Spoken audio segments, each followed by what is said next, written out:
What's going on, guys? Welcome to Party on Broad. Today, we're doing a new Sixers video series where we're counting down our top 10 most important Sixers players heading into the 2022-23 season. To help me do it, my man Austin at NBA Crow on Twitter. What's up, Austin? How you doing, buddy? What's going on, Chris? It's always a pleasure.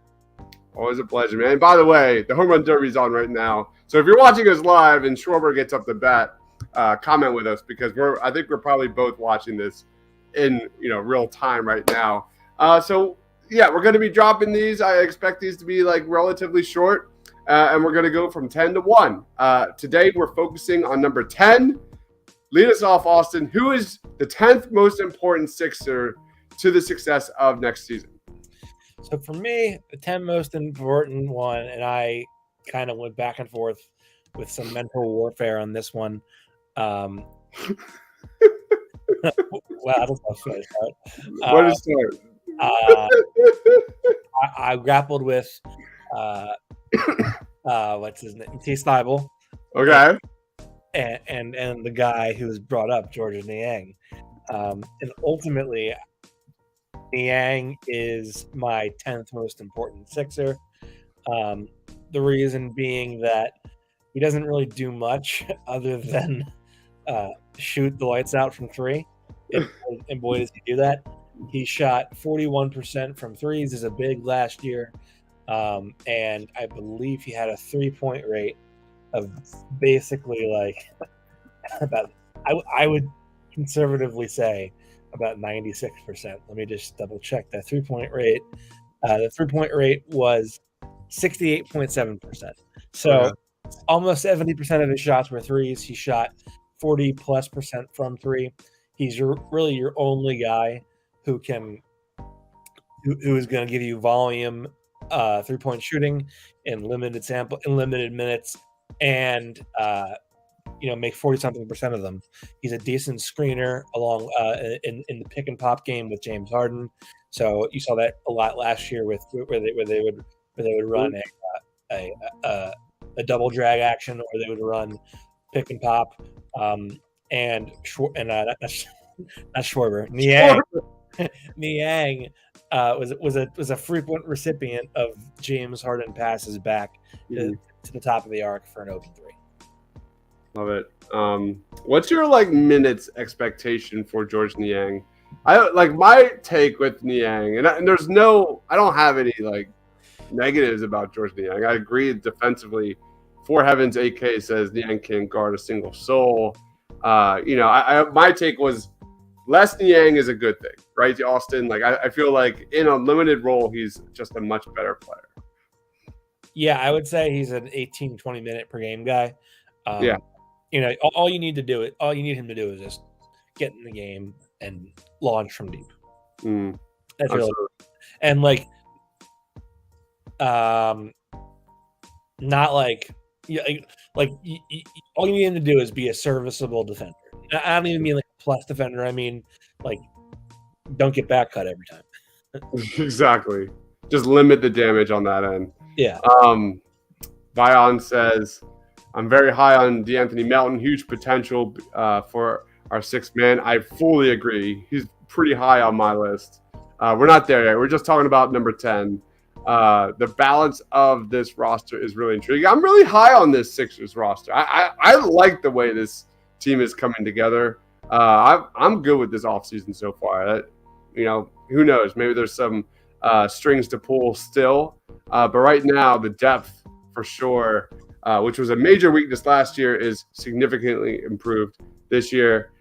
We can still sign a backup setter nonetheless. I don't know how much that isn't the biggest need right now for the Sixers. I'm good with what I saw from Paul Reed in the Summer League. I think it's pretty clear that Paul Reed is head and shoulders above Charles Bassey when it comes to getting those minutes at this point in time. But I'm going to go into – keep the comments coming. We'll roll. But my number 10 prospect or player for the Sixers is Isaiah Joe. The Isaiah Joe victory tour is officially upon us. I thought he was one of the brighter spots for the Sixers Summer League, which I think is pretty massive. I think we all know that Isaiah Joe is an offense-first player. He's had some defensive flashes at times. It's not consistent, but the flashes are definitely there. But that defensively, it doesn't matter. Truthfully, like as long as Isaiah Joe is making shots during his time on the floor, I think he's going to get chances to play. And I think that's what we saw in the Summer League. He hit over 50% of his threes on 9 attempts per game. I really like what I saw from him in terms of shot creation. I really liked him. I like seeing him attack the basket. I thought it was pretty noticeable that his handle improved a little bit. I thought his passing definitely shows some development there. It's no secret Isaiah Joe struggled for sure last year when he got his time. He played 10 or more minutes his rookie year 10 times, played 10 or more minutes last year 27 times. That is only an increase of 1.8 minutes per game between those 2 years. And, to be fair to Doc Rivers, when he had his opportunity between the months of October and December, 15 of 53 from three-point range. That's 28%. That's not good enough. And his three-point attempt rate went down from his rookie year.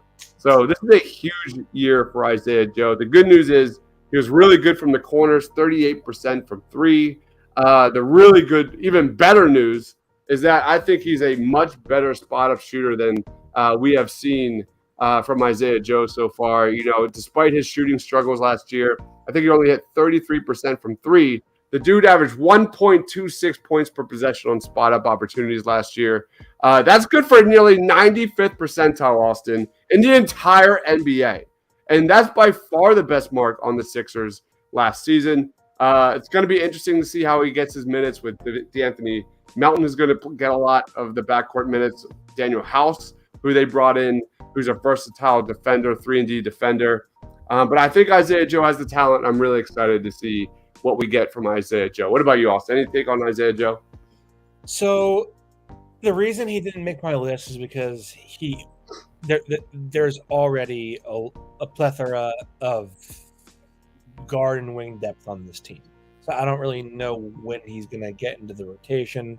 And I will say, I do kind of believe in the shot. I think last year it wasn't like he was missing a ton of shots egregiously. He had an alarming number of shots that were down and popped out. So you could say he was a victim of bad luck, and that's just noise. But he still missed the shots. This is make or break year for Isaiah Joe. Yeah. He's gonna have to make the most of limited opportunities. And it's sort of it's kind of his fault because he didn't really do much to separate himself. Also, kind of not his fault because Doc is Doc. But to be fair to Doc, he gave him opportunities last year. Yeah. He simply didn't capitalize. Yeah, and I think the biggest issue is you have two streaky shooters in Furkan and Isaiah Joe. They're both guys that need to be more consistent this season. They have to be consistent. I think whoever is more consistent probably gets those minutes off the bench. Joe is a puppy dog. I think that's what that means, 100%. Vion would like to see Isaiah Joe be used more like Buddy Hield. I definitely think there's a lot more potential with Isaiah Joe. But like Austin says, he has to shoot better. That's the name of the game. How do you feel about Trevelin Queen? I really like him. He's not on my top 10 list. I really like the playmaking he flashed during the Summer League. I like his size. I like his shooting. But for me, he is not on my top 10. Did Queen make your list, Austin? Not even close. This is not me saying speculating or reporting or anything. This is just me looking at the salary sheet and taking a yes. It wouldn't shock me if when it came to the time to guarantee the remainder of his deal, if he gets cut. I don't see enough there that made me believe that he could do it. Mm-hmm. We'll see, but yeah, he's not close for me. Yeah. Vaughn says Queen's definitely tough, just a little raw. I could see him in the G League for a bit. I agree. Chris Coyle says, does Isaiah Joe get to play? He played 9+ minutes his rookie year, 11+ minutes his sophomore year. Over under Austin, 13.5 minutes per game for Isaiah Joe by season's end. Over under. Uh, I'll say right on. Right on. Yeah, there's still a lot to. Who knows what this roster looks like in a month from now? You know what I mean? Like, there's still some shoes to drop. I think. Queen is better than Furkan. I would go Isaiah Joe, Trevlin Queen, then Furkan Korkmaz. How would you rank those three, Austin? I would rank Furkan lowest. Would you? I love it. Thank you. Yeah. Wow. We have under for Isaiah Joe, over for Isaiah Joe. I like 13 minutes a night. Projected starters. Do you think PJ Tucker is starting with Tobias Harris opening night, Austin? Absolutely.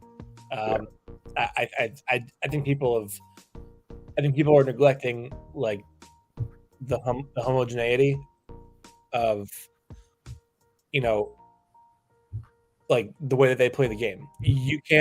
You can't start them if they're like very similar players because Tobias likes to post up, but Tucker is a cutter and a corner 3-point shooter and an initiator. As a fulcrum of your screening offense, and then Tobias is a spot up shooter and a post up player. So they're very different players. I think people want to paint them into like the confines of power forward and power forward. I say they're your five, the two of your five best players. Throw them out there on the court. Absolutely, and I think you're going to see PJ Tucker just thrown into just tons of different lineup combinations, tons, and that's I think the reason he was brought in. 100%. I want to keep PJ as fresh as possible for a deep playoff run. I think we'll see PJ in that like 25 to 30 minute range. I agree with that. I definitely agree with that. Should Tobias get more or less pick and roll ball handling opportunities? I mean, he was mostly a roller to the basket. He did play okay. His numbers were pretty good in the pick and roll. I think we're going to talk about Tobias when we get to Tobias. He's definitely on both of our lists. I mean, let's see if he's still on the roster. Yeah, that's a biggie, and we'll see what that looks like. You know, are we going to get 2022 playoff Tobias, where the ball wasn't in his hands as much and his usage rate goes down, and he was just an overall much more efficient player, I thought, overall.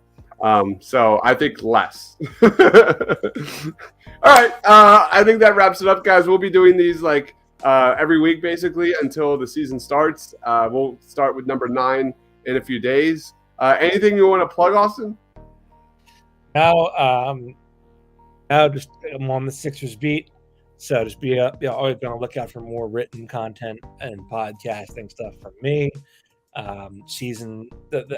The training camp starts, I think, in looking about 6-ish weeks. So get excited. Is that the Tom McGinnis voice? Yeah. Get excited.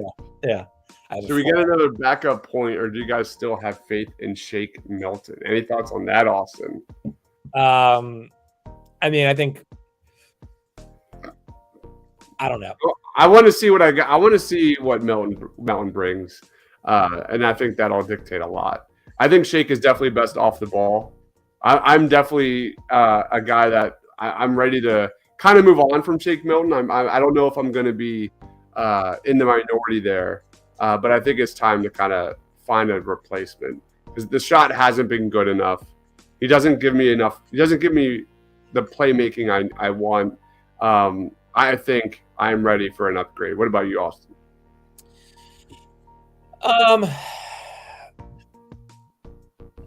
I think I would wait to see what D'Anthony does. Yeah, exactly. Yeah. I think there's still time to figure the roster out, but I think Melton's going to get a lot of playing time. But I don't know. I'm kind of cautious about too much Melton. Kind of like the Niang problem last season. Too much Niang is a problem. We'll see what Melton's all about. I'm not gonna sit here and lie. I watched D'Anthony Melton play every single night last year. That didn't happen. On paper wise, I like the fit big time. But we will see. So we're going to be talking about Melton a lot down the road. I promise you, he's on your list, right, Austin?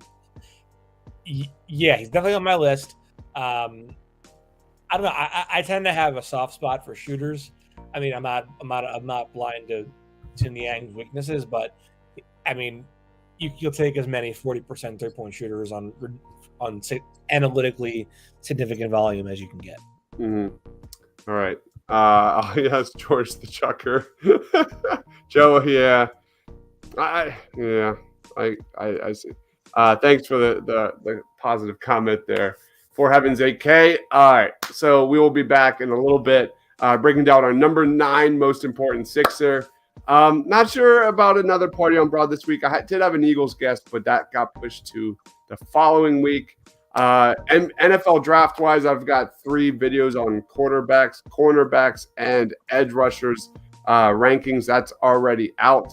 And we're pretty much in just kind of that waiting period. Oh, I will have my safety rankings out this week, and that will pretty much be everything on the NFL draft until Eagles season starts, and then it's all Eagles, baby, for the next several months before the Sixers start.